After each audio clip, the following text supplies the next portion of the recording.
Travel itinerary और cover letter के बिना शेंगन वीज़ा लेना बहुत मुश्किल काम है, बट ट्रैवल आइटनरी और कवर लेटर तैयार करना इतना मुश्किल नहीं है।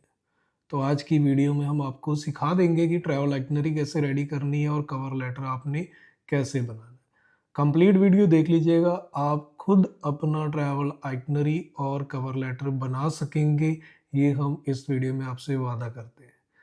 यदि आप हमारे चैनल पर नए हैं तो चैनल को सब्सक्राइब कर दें और इस वीडियो को शेयर कर दें कि और लोगों का भी इससे भला हो और लोग खुद वीज़ा अप्लाई करके वीज़ा ले सकें। आज की वीडियो शेंगन टूरिस्ट वीज़ा को लेके बहुत मिथ है। इसके अंदर आजकल ये भी चल रहा है कि पेड वीज़ा के नाम पे लोग 15 लाख 20 लाख ले रहे हैं और कई लोग इसी चीज़ से डरा देते हैं कि कवर लेटर और ट्रैवल आइटनरी आपका बहुत अच्छा नहीं होगा तो वीज़ा ही नहीं मिलेगा। मैं ये चीज़ ज़रूर मानता हूँ कि इन दोनों के बिना वीज़ा लेना बहुत मुश्किल है, बट इन दोनों को तैयार करना मुश्किल है, ये चीज़ मैं नहीं मानता। रीज़न क्योंकि इनके पीछे कोई रॉकेट साइंस नहीं है, कोई ऐसा सिंपल फॉर्मेट नहीं है कि आप उसी को फॉलो करोगे तो वीज़ा लगेगा। हमारी वेबसाइट bluebanddash.com पर आप जाएंगे, आपको चेकलिस्ट फ्री में मिल जाएगी। कवर लेटर और ट्रैवल आइटनरी ऑलमोस्ट हर कंट्री के वहाँ पर है जिनमें हम वीज़ा अप्लाई करते हैं। वो पेड करके आप डाउनलोड कर सकते हैं, बट मैं ये नहीं कहूँगा कि वो जो फॉर्मेट है वो फॉर्मेट ही फाइनल फॉर्मेट है। यदि किसी ने और किसी फॉर्मेट में बना दिया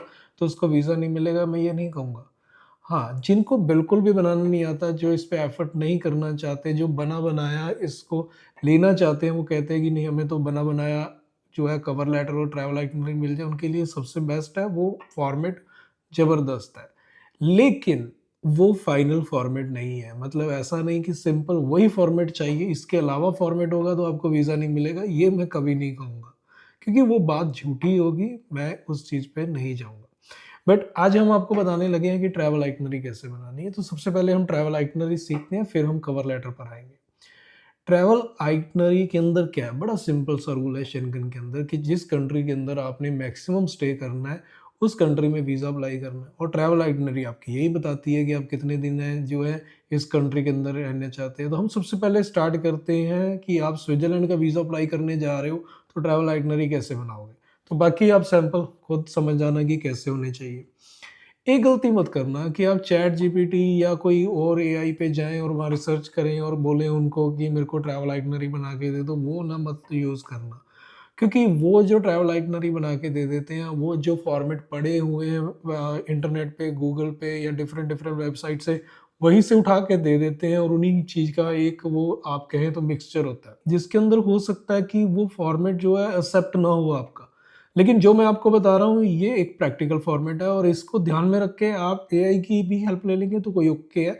बट मैं रिकमेंड नहीं करूँगा कि आप एआई से रेडी करवाएँ, क्योंकि उनका फॉर्मेट मुझे सही नहीं लगता। ट्रैवल आइटनरी आपने बनानी क्या करना है, आपने स्विट्ज़रलैंड के अंदर फाइल सबमिट करनी है। स्विट्ज़रलैंड के अंदर फाइल सबमिट करने जा रहे हो, यानी कि आपका मैक्सिमम स्टे जो है स्विट्ज़रलैंड के अंदर होना चाहिए। स्विट्ज़रलैंड के अंदर आप क्या करोगे, मान लो आपने प्लान किया है कि आप शेंगन विजिट करोगे और 3 कंट्री आपने ट्रैवल करनी है, स्विट्ज़रलैंड, इटली और फ्रांस। आप फैमिली के साथ आ रहे हो, स्विट्ज़रलैंड भी घूमना है और जाते हुए पेरिस में आपने डिज़नीलैंड भी देखना है, तो आपकी ट्रैवल आइटनरी कैसे होगी? तो रूल है कि जिस कंट्री में आप वीज़ा अप्लाई करने जा रहे हो वहाँ पर मैक्सिमम स्टे दिखाना है। तो आपका प्लान है 12 डेज़ का, तो 12 डेज़ आप रुकने वाले हो। तो 12 डेज़ में अब क्या से आप इसको डिवाइड करोगे? आप 3 पार्ट में डिवाइड करते हो तो कितने बनते हैं? 4-4 डिवाइड बनेंगे कि 4 डेज़ आप स्विट्ज़रलैंड में, 4 डे इटली में, 4 डे आप फ्रांस में। तो बट इसमें प्रैक्टिकल नहीं लगेगा। एक तो हमें करना है कि एटलीस्ट 5 डेज़ जो हैं वो आपके जाएँ स्विट्ज़रलैंड के अंदर। तभी आपका एक वो जो कॉम्बिनेशन है ठीक बनेगा, क्योंकि 5 डेज़ आपके हो जाएँगे स्विट्ज़रलैंड के अंदर, बाकी रह गए आपके 7 डेज़। तो उसमें 7 डेज़ को आपने डिवाइड कर लिया इटली और फ्रांस के अंदर। यानी आप इटली में 4 डेज़ दिखा दें और 3 डेज़ आप जो है फ्रांस के अंदर दिखा दें। तो आपकी ये ट्रैवल प्लान जो है बिल्कुल शेंगन के अकॉर्डिंग बन जाएगा। तो पहला काम आपने यही कर लिया कि आपने उस प्लान के अकॉर्डिंग बना लिया। अब ये चीज़ है कि यदि आप शेंगन वीज़ा फाइलिंग कैसे होती है सीखना चाहते हो, तो हमारा एक कोर्स है नीदरलैंड टूरिस्ट वीज़ा का ट्रेनिंग प्रोग्राम, जो कि आपको हमारी वेबसाइट पर मिल जाएगा। उसमें पूरा application, travel itinerary, cover letter, application form और फ़ाइल को एनालाइज़ करना, शेंगन में किन रूल्स पर काम होता है, फ़ाइल कैसी चाहिए होती है, सपोर्टिंग डॉक्यूमेंट कैसे लगाने हैं, कैसी-कैसी फ़ाइल पे कैसे काम करना है, कैसी प्रोफ़ाइल को आप एनालाइज़ कर सकते हो, वीक प्रोफ़ाइल आप कैसे ढूँढ सकते हो, वो सब आपको कोर्स में मिलता है। तो वो आप जो है जॉइन करके शेंगन वीज़ा प्रोग्राम में जाके आप शेंगन की पूरी वीज़ा फ़ाइलिंग भी सीख सकते हो। और यूके की भी वीज़ा फाइलिंग आपको वहाँ मिल जाएगी, वो भी आप सीख लोगे।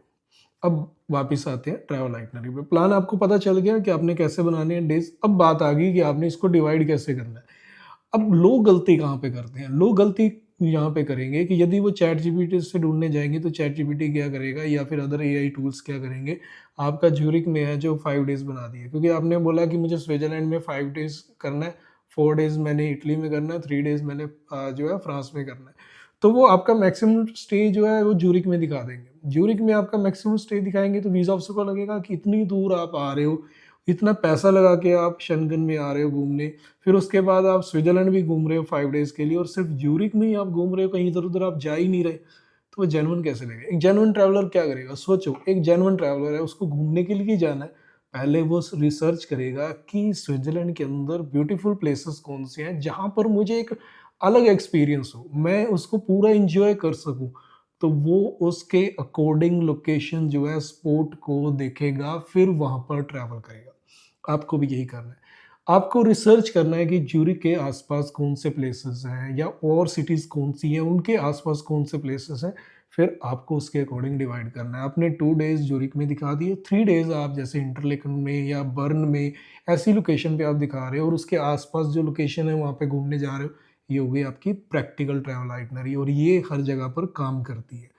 इटली में आप 4 डेज़ दिखा रहे हो। इटली में यदि आपके 4 डेज़ जा रहे हैं तो आप 4 डेज़ मिलान में ही बैठोगे।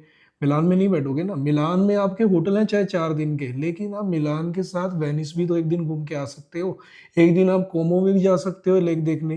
तो वो एक लोकेशन वो है जो बिल्कुल प्रैक्टिकल मानी जाती है और जिसमें लोग ट्रैवल करना पसंद करते हैं। तो आप इस तरीके से अपना ट्रैवल प्लान बनाएँ। पेरिस में 3 डेज़ रुक रहे हो तो 3 डेज़ पेरिस में करना क्या है ये भी बताना है साथ में। फर्स्ट डे क्या करोगे, सेकंड डेज़ आप क्या करोगे, थर्ड डे आप कहाँ जाने वाले हो, तो वो लोकेशन भी उसके अकॉर्डिंग हो। आपने ऐसा दिखा दिया कि मॉर्निंग में मैं डिज़नीलैंड जा रहा हूँ और शाम को मैं कहीं और घूमने जा रहा हूँ, तो वो बड़ा गलत लगेगा क्योंकि आप 100 यूरो की टिकट ले रहे हो डिज़नीलैंड घूमने के लिए और घूम के आ रहे हो सिर्फ़ 3 आवर, तो कोई जेन्युइन नहीं लग रहा कि इसकी रिसर्च कहाँ पे है। विज़ा ऑफिसर को लग जाएगा पता। किसकी तो रिसर्च ही नहीं है इस चीज़ पे कि वहाँ पे कितनी टाइम लगेगा। आप मिलान से वेनिस जा रहे हो घूमने, तो वेनिस जाने में कितना टाइम लगता है? क्या 1 दिन में आना पॉसिबल है या नहीं? पॉसिबल है तो कितना टाइम आपको लगेगा? क्या वेनिस के साथ कोमो आप 1 दिन घूम पाओगे या नहीं घूम पाओगे? ये सब देखने वाली चीज़ें हैं। तो ये प्रैक्टिकल होना चाहिए। हमने जो ट्रैवल आइटिनरी बनाई है, वो इसी चीज़ों को ध्यान में रख के बनाई हुई है कि वो ट्रैवल आइटिनरी टोटल आपके काम आ जाए। ये तो हो गया ट्रैवल आइटिनरी का काम, इतना ही है, ये मुश्किल नहीं है। आप एक बार बैठोगे 4-5 घंटे आप रिसर्च करोगे, तो आपकी ट्रैवल आइटिनरी तैयार हो जाएगी। लेकिन चैट जीपीटी तो आपको 5 मिनट में बना के दे देगा, लेकिन वहाँ पे यही गलतियाँ हो जाएँगी। क्योंकि वो लोकेशन तो दे देगा, लेकिन उनकी टाइमिंग और प्रैक्टिकली क्या-क्या पॉसिबल है उस चीज़ के लिए वो रेडी नहीं है। वो शेंगन फॉर्मेट के अकॉर्डिंग चलनी चाहिए, ये आपको ध्यान रखना है। अब बात आती है कवर लेटर की, कवर लेटर कैसे करना है? कवर लेटर में भी रॉकेट साइंस नहीं है। देखो, मैं आपको बड़ी सिंपल चीज़ इसलिए बार-बार कह रहा हूँ क्योंकि लोग डरते हैं इन चीज़ों से। लोग अपना पैसा इसलिए खराब कर लेते हैं कि उनको लगता है कि नहीं, कवर लेटर में पता नहीं कौन-सी वो चीज़ होगी जो वीज़ा दिलवा देगी मुझे, मैं बनाऊँगा वीज़ा नहीं आएगा, मेरा पैसा ख़राब हो सकता है, चलो हम कहीं से फ़ाइल करवाते हैं और अगले फ़ाइल लगाने वाले ने आपसे 2-3 लाख चार्ज कर लिए। इवन मैंने ये तक देखा है कि काफ़ी ऐसी एजेंसी हैं जो वीज़ा फ़ाइलिंग के लिए 50-60 हज़ार रुपया भी चार्ज करती है। हमारे सर्विस चार्ज नॉर्मल है, वो एज़ पर एक्सपीरियंस बिल्कुल एक ऐसी रेंज में रहते हैं कि जो क्लाइंट ईज़िली पे कर सके। तो वो उसके बिल्कुल आपको अंदर मिलेंगे, बट फिर भी मैं ये नहीं कह रहा कि आप मेरे से ही अप्लाई करवाओ। आप बिल्कुल भी नहीं जानते फाइलिंग के बारे में तो अप्लाई करवा सकते हो, लेकिन आप जानते हो तो फिर आप खुद कर सकते हो, उससे बेटर कुछ नहीं है। अब बात आती है कि कवर लेटर को रॉकेट साइंस मत समझो, इसके पीछे बहुत ज़्यादा एक टेक्निकल या ऐसी चीज़ें नहीं होती हैं और सेम ट्रैवल आइटिनरी की तरह इसका कोई फाइनल फॉर्मेट नहीं है कि आपको यही फॉर्मेट फॉलो करना है और आपको फिर जाके वीज़ा मिलेगा।